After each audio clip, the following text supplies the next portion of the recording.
Thank you for your time. Time for Fashion Watch. We're so glad you're watching. Please use the hashtag Fashion Watch or talk to us using 22422. Our Fashion Watch panel in studio every Saturday at 9 p.m. Tonight with us in studio, Annabelle Arango. Welcome back. Thank you. Annabelle Arango is a celebrity fashion stylist, and she'll be looking at this week's fashion trends. Also with us, motivational speaker, image consultant Robert Borale.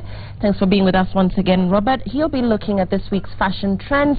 Also with us tonight is award-winning fashion journalist Carol Odero, looking at who was wearing what in the week that was, and of course your celebrity judge from Tasker Project fame, Judge Ian Bugwa, with us here tonight and looking at this week's fashion trends. So tonight we want to talk a little bit about fashion bloggers, the impact they've had in as far as style is concerned. A lot of you follow them. A lot of them are really just out there celebrating African fashion like Diana Oporti. We'll be looking at the country's stylists and fashion bloggers this evening. Let's take a look at what we have before we get into that conversation. And this is Grace Nsalame. So we're talking about Grace because I wouldn't exactly call her a plus-sized girl, but she's a curvy girl. She's the brand ambassador of Vivo. Let's start with you, Annabelle. On your thoughts, this bodycon on Grace, what do you think? I mean, I think as a stylist, I would usually say that a bodycon or anything that's clingy wouldn't work on somebody who's this full-figured. But somehow with Grace Nsalame, it works. There's something about her body confidence. There's something about how good of a brand ambassador that she is that makes it all work for her. And there's really no wrong I can say about this girl. She's just simple and elegant, and she's a great representation of what real women look like. Carol. Well, I love Grace Nsalame's style. I love how she knows how to work with her body and how she has an ease about it. Because a lot of women who are curvy almost feel like they need to apologize for the bodies and the curves that they have. And she doesn't do that. She goes for the stuff that people think would not work, and then she makes it work. So that means she has a very clear understanding of style and of her own body and of the sense of who she wants people to think she is. Ian, what are your thoughts? My thoughts are, I pity the other ladies who go and buy that expecting to look like that. Yes. Because there are ladies who look at that and say, wow, I want that. And then they put it on and it doesn't look like that. Yeah. Yes. So I suppose then, you know, the question then would be, what's the solution? We want to wear that bodycon. Maybe it's not for all of us, but it really looks nice. Robert, your thoughts? I think she looks fantastic. Seeing her, she picks the right colors for her body. And the one important thing she has is inner confidence. Even when she poses, you can just tell she's comfortable in her skin. There are many people who look good, but they don't feel good about themselves, then it just kills the whole look. I think she's done very, very well. And if you realize she's not gone too busy with big earrings and big chains, meaning she's a very confident lady. And perhaps the next image, you know, a solution for the ladies that Ian is talking about who want to pull off a look like that, but maybe are not too confident, or maybe just have stuff in the wrong places that wouldn't look good in a bodycon. Annabelle, let's talk about this look, her interpretation of the waterfall, or whatever that is that she has on, what it's called. Tell us about this look. Right, so what Grace has done here is that she's really just added another layer, which is a waterfall jacket over the top. Jersey, very simple colors, as you can see. For me, in terms of the styling, I wouldn't have included the belt because I feel like that kind of takes our eye directly to her waist instead of, you know, allowing us to really enjoy her outfit. But again, you know, very simple, monochrome, modern, and simple. So she's, I mean, she looks great. Carol, for you, the belt? No, I love the belt because it breaks the top and the bottom of the body, so it shows you that there's a balance, there's proportion, and because it's a dark color, you don't get to see that one area is more curvy than the other one. So it brings a balance to her body. I think that it works the way she's worn it, and it could have worked just as easily with a blazer for the people who are wondering, I don't want to wear the sweater. It can work with a blazer, with a boyfriend jacket, if you just find the right kind of styling for it. Okay, please use the hashtag Fashion Watch and tell us your thoughts on this look. Let's proceed and see what we have next. And this is a fashion blogger, Sylvia Njoki. And we want to talk about the impact that bloggers, because there's a lot of them in the industry currently. We don't know how professional some of them are, but then again, They do have an opinion. A lot of you follow them. Let's start with you, Robert, on your thoughts, not on what she has on, but on the blogging. No, I think they've taken to another level, and of course we have some very dilute bloggers who just like making noise, but the top bloggers, the ones you're seeing here, of course have very weighty, they're very solid, and I think they deserve to be followed, to be honest with you, and kudos to them, to be honest. And it's good that the impact they're creating out there, they're also branding themselves with how they look and how they carry themselves. So I think it's a fantastic thing. Okay, Annabelle, you as a professional, and just looking out there, the crop of fashion bloggers out there, some of them not as professional, and not we can tell, but people can tell. Is that diluting your industry as the professionals, for you guys who actually have trained in this, for you guys who have made a name in the industry? What are your thoughts on the new crop of fashion bloggers, and indeed what Sylvia Njoki has on? Yeah, I mean, I think a lot of kids are going into fashion thinking that it's an easy career, and that it's just about wearing pretty clothes and being in the newspaper. But in fact, being a fashion professional, there's a lot of work that goes into it, a lot of dedication. And by the time you see someone as accomplished as Sylvia Njoki, who won the Bake Award last year, they've put a lot of work into it. I mean, you just look at this image and you see that she has gone on location to take this photograph. This isn't something that, it's not a selfie she took in the mirror at home. There's a lot of effort, there's a lot of logistics. You work with designers, you work with brands, and I think bloggers are important in terms of moving the conversation about fashion, about spreading the word about designers, local designers, and the work that they create for regular people to really access. So I can't say well enough about these Kenyan and they are professional. These are professional people. Okay, Carol, your thoughts on what Sylvia has on there, and indeed this fashion conversation that fashion bloggers are making a movement now, because a lot of people are talking fashion, both male and female. These guys have massive following, particularly Sylvia Njoki, who, like Annabelle said, is quite accomplished. Talk to us about what you think about this look. Well, there is a big conversation around fashion globally, not just even in Kenya. So it's becoming more accessible, and especially because of social media, people get to have really strong opinions about it. And I think there is space even for the bloggers who are doing, well, a rubbish job, so to speak, because it's kind of like, if you're a writer, then you get to read the bad writing and the good writing, then you get to know the difference. So people become more discerning when they start looking at blogs that they think are not working in their favor or are not cultivating the kind of content they like. And then bloggers also need to learn that everybody has a niche. Everybody doesn't go and do the same thing, because the style is conversational across the board. It's very different. So if you find your space, then you work with that space instead, because part of being a bad blogger is trying to imitate. Yeah. Your thoughts, Ian? I think it's good to have the bloggers, and when it separates the Sylvias from the others, because Sylvia dresses really, really well, and she dresses other people really, really well. So she's doing both the writing and the dressing of people. Yes. She dressed you on Tasker Project Fame. Did you have a problem with her style? Absolutely not. Absolutely not. So you were always comfortable. And she's easy to work with, because she would come with different outfits. She wouldn't come and tell me, this is what you're going to wear, and that's it. Yeah. No. Okay. Yeah. Great. Good job, Sylvia. Let's see who else we have for you tonight. This is Sharon Mundia, another fashion blogger. My question, Robert, is these are fairly young ladies. So, as Kyle talked about target audience, so who are they reaching out to? And are we leaving out that other demographic, which is the maturer persons? Why are we not seeing maturer bloggers coming out there and putting their stuff out there? What happens to the 40-year-old ladies, 45, 50-year-olds? They feel that they'll feel too old in this kind of crowd, because these young bloggers and young people in general have come out with so much force that if you are in an older age bracket, when you come in there, you must put maybe double the effort.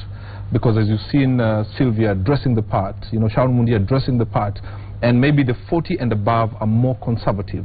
They might be brainy and they may have the content, but the way we're going right now, you must have the content and the package to go with it.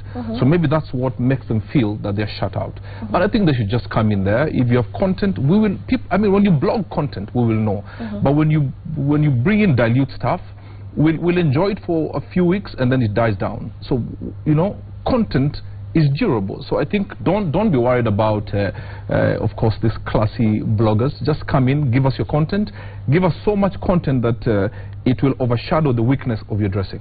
Can I also just add, in terms of the older demographic, I think they are left out because these young girls really cater to a demographic that's really online all the time. I mean, these bloggers have reached, you know, their level of success online, you know, on Instagram, on Facebook, and on Twitter. And, you know, young people are on their devices all the time, really engaging with fashion, engaging with these bloggers. And I think the older demographic, the 40s and up, don't do that as much. And so they're missing out a lot on what's current and what's happening right now in fashion. Trendy. And also what's going with that is that you have to meet people where they are. So if the 40-year-olds are not going online frequently, then where are they? So you find out where they are and how they consume their fashion, and then that's where you find them, and that's where you give them the content. And a lot of them tend to prefer magazines, tangible magazines, as opposed to digital ones. So they tend to get their content from there, and a lot of international publications, because they have the money, they can afford to buy the Vogues and the Harper's Bazaar, so they'll most likely go for the content there. Okay. And Ian? In terms of just locking out the older demographic, the Sharon Mundias of this world, the Sylvian jockeys of this world, you know, a girl in her 20s, perhaps even early 30s, will look at what they're wearing and will be able to actually go out and get something similar, because a lot of times they say where they got what they're wearing. But for the older, you know, demographic, they're getting locked out. So what's the way forward? How do they remain trendy? How do they still keep up with what everybody else is wearing? Somebody is missing out on a market that has the money, because those ladies, the 40s plus, have a lot of money. Yeah, I think they go through the mommy blogs. Yeah. Yes. Okay. Yes. Okay. So somebody should Food really for thought. start catering for them. Okay, let's proceed. Okay, so let's talk about this look. I'll start with you, Annabelle, because I just don't like the expression on Robert's. I know, right? Let's talk about this, Annabelle. How trendy is it? This is another blogger, probably a little less mainstream than the other two, than Sylvia, and certainly less mainstream than this is actually. Yeah, probably, just because it's a different style. This is Velma Makan Dia of Too Many Siblings. They're a duo of bloggers, her and her brother, who's not pictured here. And as you can see from Velma's sort of extreme long braids, you know, the bangs, the baggy clothes, the vintage style, the thrifted kind of clothes, it's, you know, it's a more sort of underground fashion style that a lot of the kids are adopting now. And there's certainly a subculture that do subscribe to this kind of fashion, and it just sort of, I like this kind of dressing that really challenges our perception of what fashion is about. Do you like it, though? I wouldn't wear it personally. No, it's not that I don't like it, it's just a different style other than me. I prefer a little more structure in clothes, and I mean, socks and sandals, that's a tough one for me to love. So this is exactly what I'm asking, Robert. I mean, these guys are starting a movement. So what they put out there is what we assume is currently trendy. But this doesn't look very, you know, appealing even to the eye. You know, when you have a platform to be an opinion leader, you have to be very, very careful. Now, I would not want to see my daughter coming to me dressed like this. Why? You know, no, goodness, this is like you're going for a pajama party.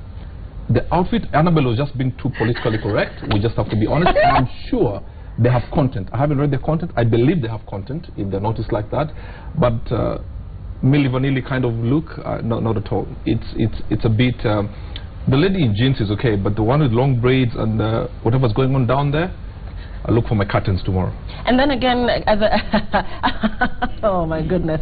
So and then for you, Carol, who's a fashion journalist, sometimes headlines scream something totally controversial because you want to get hits, you want to capture the attention of you know, the reader or the viewer if it's TV. So is this what perhaps these girls were going for, that sensational sort of shock appeal that will get guys reading their content?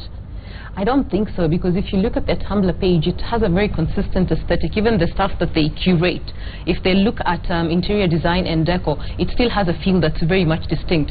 I think we are so used to a very particular way of wearing fashion. It's very conservative, it's very classic, and it doesn't leave room for experimentation. And in order for fashion to grow, you need to go through street fashion and to find inspiration from it. You find inspiration from very many different places, from one extreme to the other and everything in between.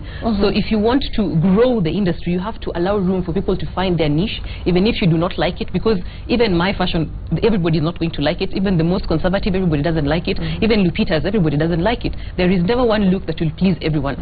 So if there is a subculture, we need to encourage it, because with subculture comes the music, the film, the fashion, and all that, and then it's easy to get inspiration about fashion from there. You agree, Ian? Absolutely. This is exciting. It's where you tell somebody, close your eyes, go to your wardrobe, and just pick out anything and wear it. And stay like that the whole day. Yeah, because appearances matter, and I know Judge Ian on Tasker Project said if that was a performing artist and she came on stage dressed like that, I just dread to imagine what you would say. But what are your thoughts? The hashtag is Fashion Watch. Talk to us. Let's proceed. This is Joy Candy with the dungaree, and she's gone all white here. And I've seen a lot of girls in white lately. Annabelle, let's talk about this trend and just how she looks. This look for you, is it working? Joy Candy, another popular blogger, Kenyan blogger. I love this look. I'll tell you why I love it. I love it because it's, like you said, dungarees, with those sort of the distressed look that we've talked about before. But I love the fact that it's really what dungaree is usually very casual, but I love the way she's feminized it and really dressed it up. She's wearing heels. If the producer will remove the banner, you'll see that she's wearing white heels, so everything matches that monochrome look, makes it really sleek and modern, and dresses it up a lot. And I love the fact that she has no hair and that she keeps it simple. Again, the looks that keep winning on the show are the ones that are simple. Okay, Robert, you who hates these jeans. So this look today for you. Yes, I know I have said it publicly that I don't like, are they called, what are they called? Dungarees. Like maybe Pastor Bob Durand. They're very distressed, Yeah. yes. She looks fantastic, dressed her body well. I'm just not the biggest fan of the distressed jeans, because then what happens, so she's beautiful, natural look, good look, but when you have this meat showing, then what happens is you attract attention to the lighter part. I mean the other color than white. So we miss out on yellow. Yes, you will miss out on your beauty, because I wish people could concentrate on how good she looks, but 50% of people who meet her will be looking at the skin part. So you miss out. But I think she looks fantastic. The all white is good. I just wish the jeans were not stressed and distressed. Okay, Grandpa Carol, what are your thoughts? Isn't part of noticing her beauty seeing the distress of the jeans? Because that's a whole part of the look. You know, you want to see, and it's also very slight. It's not a lot. I mean, to be honest, this is one of the best I have seen in distressed jeans. That one I must say. It's one of the best I have seen. But I think she has so much going on that she should not take attention anywhere else. If this was pure white, would be all going gaga here. You would be going gaga, I guess. No, I love this look. I love Joy Candy's look. She's always very experimental with her fashion, and she can push the envelope even going through the whole space of classic to conservative when it comes to fashion in Kenya. And I think, in fact, I've noticed a lot of the bloggers who are really popular in Kenya tend to have an almost conservative kind of perspective. They don't push the envelope. So it's still a very safe space, and they're trying to find their footing, and people like Joy keep pushing the envelope farther and farther away, and they make it easier for people who've been shy to come out and try experimenting a little bit more. Ian, is there anything nude about this look, like Grandpa is saying. Robert here? I may be a bit old-fashioned, but I kind of like this. And my question is, as you wear it and you sit and stand a lot, does it Yes, it does. It does rip more and more and more. Does it not rip more and more? Yes, it does. So there's a danger there. Well, it is also white. You can't really wear it that frequently because it is such a standout piece anyway.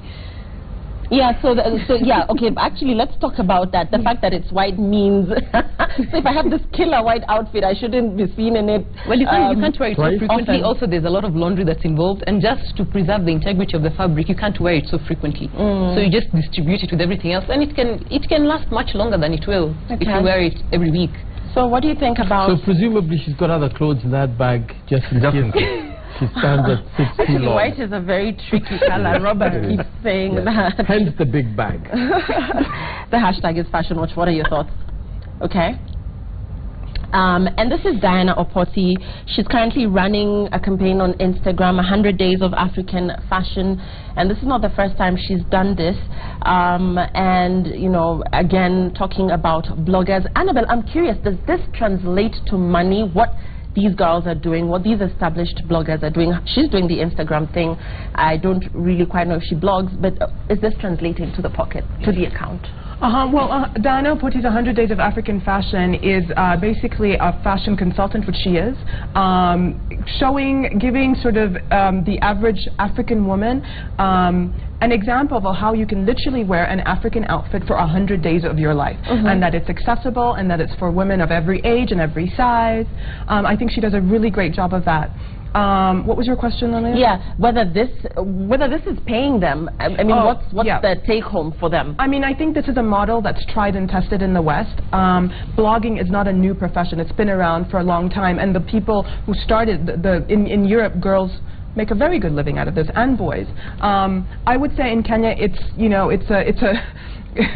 a labor of love. It's a labor of love. But I think a lot of people like Diana, I think there's a lot that happens behind the scenes that people aren't aware of. For example, brands do pay her for her to wear their clothes, because there's a lot of numbers behind her. So if Diana Opoti wears something, a lot of people see it. Just incidentally, this outfit is by Fiona Kay, and her stores in Garden City. Excellent, and that is a beautiful one. Robert, your thoughts? I mean, in branding-wise, 100 Days of African Fashion, she's the first Kenyan that has done this, started this campaign. Yeah. Brilliant. What do you think? Brilliant, brilliant. But to be honest, I don't think she gets what she deserves monetarily. If she was purely in West Africa, this would be one of the richest people in that country. We don't seem to appreciate. We are good in liking and sharing your statuses and all that, but I think she deserves more than that, because she has proved to be consistent.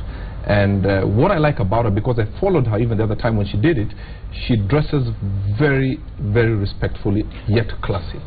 That's very important. But I think, she needs to be applauded for that, and I just wish that would embrace what she's doing and then turn it into money for her. Yeah. Okay, so talk about African fashion, Carol, and the fact that a lot of it is expensive. Some of these guys that design these custom-made outfits are pretty expensive. So for her demographic, which is Instagram, which is the younger crowd once again, is she pulling it off in terms of even attracting numbers to these designers? Well, she's telling people that these designers are there and that they exist. But Instagram is very tricky because it has a very young demographic, and a lot of the people who are on Instagram are visually interested in what you're doing, but they might not necessarily have the spending power. And also there's the whole aspect of how social media has not been embraced by corporates as an opportunity to make money. Because Instagram is now the biggest platform in fashion. People are using Instagram and becoming multi-millionaires just for posting pictures and telling the narrative of the brand. So here we haven't gotten there yet, and I think it takes a lot. There's partnerships, there's collaborations, there's affiliated links. There are a lot of things that bloggers do in order to make money internationally. So you spread your brand. So it's not just the one thing that you do. So otherwise, if that's the case, then that's why a lot of them might be struggling, and that's why you need another side hustle as opposed to just blogging on its own. Okay. Yeah. Ian, your thoughts on Diana's style? It's enough for her to endorse, African fashion, but then, like Robert says, she's always impeccably dressed. I totally agree with him. Yeah. She's always dressed very, very smart, as an older lady. Yes. But this should also be used to help revive the cotton industry here, so that we can start having our own fabrics, which sadly we do not have, because many designers have to get fabric from out of the country. Yeah, that is true. That's true. I will also add, though, just to further your point, about how bloggers like Diana Opoti really encourage people to spend locally, and to consume locally, and to really research designers and look them out and see what resources are available locally for the fashion industry to really flourish, which like Ian says, it's been a dying industry for a long time, but these kind of people really help us stay above board. It's still a legitimate industry because of these kind of bloggers. Okay, well done, Diane Opoti. The hashtag is Fashion Watch. Give us your thoughts. So up next, away from the fashion blogging, we are going into showbiz, and this is Victoria Kimani. She just dropped a new video, All the Way. And, you know, the other day I think I read up something that she had responded to. She said just because she wears sexy clothes doesn't mean she's a certain type of girl. Yeah. So I saw that somewhere, and I think, you know, let me start with you, Robert. Victoria's style is very sexy and out there. So is this selling her music? Is this getting her misinterpreted, misunderstood? What do you think? Of course, in the African culture, it will be misunderstood. But then again, she's based more in Lagos than she is here. I think what she's done for herself, if I was doing her branding, I would not do much different from what she's doing. Because we know her kind of music, we know her personality. If she dressed in a long dress, then people might not buy her albums or watch her videos because of her character. And I think she's branded herself very well, and she has understood her product, which is her, and her music, and then just married them so well, and then given it to the public. And that is why I think she would do well in West Africa. In Kenya, to be honest, we are so conservative. Me being the chairman of the Conservative Club. I know, you're like the opposite of Tim Murphy. That's chairmanship. I assure you nobody's taking that away from me. So I think, honestly, whoever is branding her, or she's branding herself, it's kudos. Her PR branding is fantastic. I'm very sure she would not dress like this, maybe going for dinner somewhere. I totally agree. She's an artist, and she knows that her music will go with this sort of image. If she did the same sort of music and dressed like Annabelle, it wouldn't work. But the question is, Ian, for you who... Do I look like a grandma? Ian, I'm slightly offended. Seriously, for you who isn't performing arts and has judged this, you know, upcoming personalities, do you not feel like the overtly sexy look deviates from or distracts from the talent? Well, this is her. They work together. She does have talent. If she didn't have talent, it would be different. But she is a performer, so it just enhances it. Yes, and she doesn't look trashy. I don't think she does. Okay, Annabelle. Let's talk about both looks for you, especially the combat, the camouflage look that she has in the next image. That's pretty interesting. What do you think about Victoria Kimani's style? I think she's such a style chameleon. You know, she's a vixen, she's very sexy, she's a bombshell, she's not afraid to try every risk that there is to take. She's always pushing the boundaries and challenging us as conservative Kenyans. The thing with Victoria Kimani is that when you meet her in person, she is the sweetest, soft-spoken, and she's a good Christian girl. And I think a lot of people tend to judge a book by its cover, and so I think there's a difference between being an artist, a performing artist, and a Victoria Kimani who's someone's daughter and someone's sister. I think she looks really good all the time, consistently. Carol, I want to get your thoughts on this fitness fad. I mean, some of these things, some of the images we display here, you cannot pull off a look like that if you're not in great shape. So as a fashion journalist, just, you know, your thoughts on even what people are designing nowadays, you know, the slim fits and what have you. What does that translate to in terms of health and fitness? And yeah, you yourself are an ambassador of that, I believe. Look at what great shape Carol is. Well, I wouldn't call fitness a fad for a start, but I think that a lot of people have had complaints about the fashion aesthetic. They feel like it's supposed to embrace just a particular body type, and that's why the plus size industry has actually come out very strongly, and it is generating a lot of money for both men and women. So I think when designers are doing fashion, they need to think about their audience. Who's going to buy this outfit? Who's going to wear them? Which market are they selling at? Instead of imitating what's out there, you know, because there is a revolt around that. And even when you're doing outfits, you need to pay attention to the sizing, you know, because there's vanity sizing. You can make an outfit look smaller than it actually is, but you need to consider, again, the market. It's very important to consider who's buying your outfits. Very, very critical. Okay. Well, actually, and just to add to Victoria Kimani, when she's I don't think that she's necessarily good just for the Nigerian market. I think she's good for this market because she's encouraging more Kenyan artists to be performers. Because we don't have performance artists in Kenya. They don't know how to do showbiz. They don't know how to entertain the crowd. They don't know how to create content and give people stuff that makes them consistently relevant.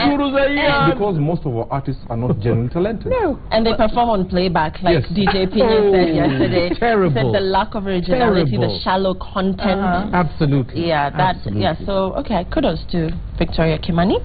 Let's move on to. We're going back to the Soya Awards last week.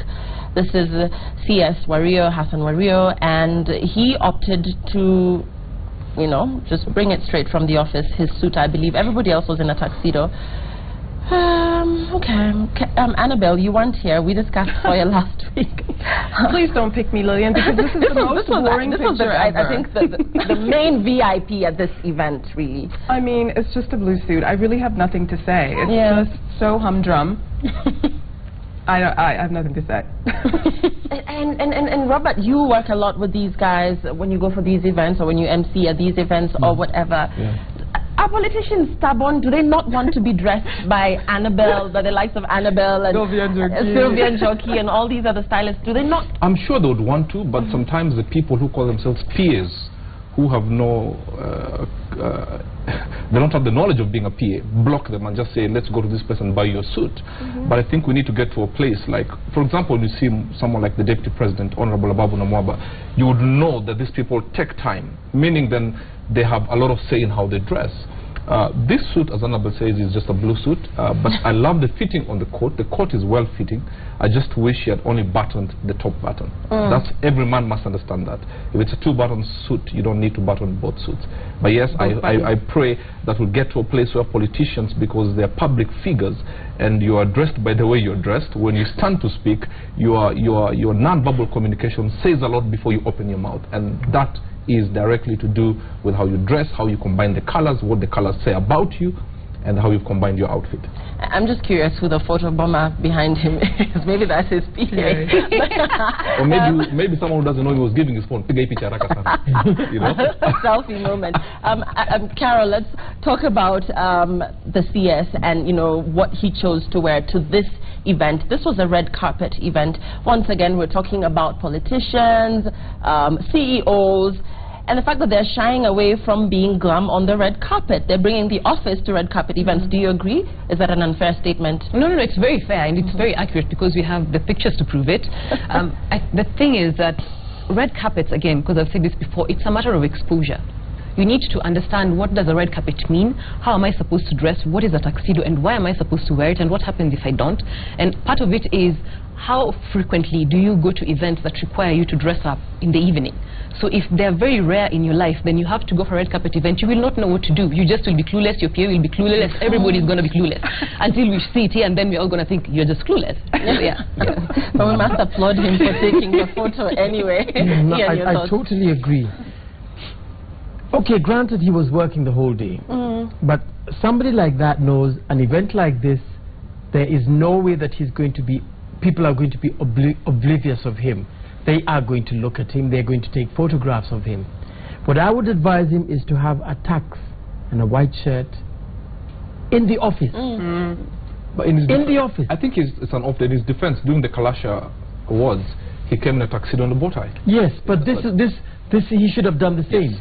If he was working so much that he didn't have time to dash home, you carry, then have a tux in the office and a couple of shirts. Okay. And it's just because you're wearing a tux doesn't mean you're overdressed. I think people are scared of being overdressed. It's the red carpet, it's an event, it's the Minister of Sports, right? So I mean, even though he's here in an official capacity, there's no such thing as being overdressed to be officially somewhere at a formal event. If not that, come in a tracksuit. After all, it was the Soya Awards, right? Ian, that is mean. Okay, so the last image we have for you tonight, this again at the Soya Awards. So we're moving from bad to worse. I don't know what's going on here. Seriously, is this, I don't know, the sound guy? I don't know. What? Oh, sorry, Mosheke is all my sound guy, Mosheke, is so offended. No, I mean, we know you always bring it, Musheke. Come on now, I'm not talking about you. So, this here, this is what we call... What are we saying about this? Typical Kenyan man in an event. A T-shirt. In fact, the problem with the T-shirt, it has writings. I wish there was even a plain T-shirt.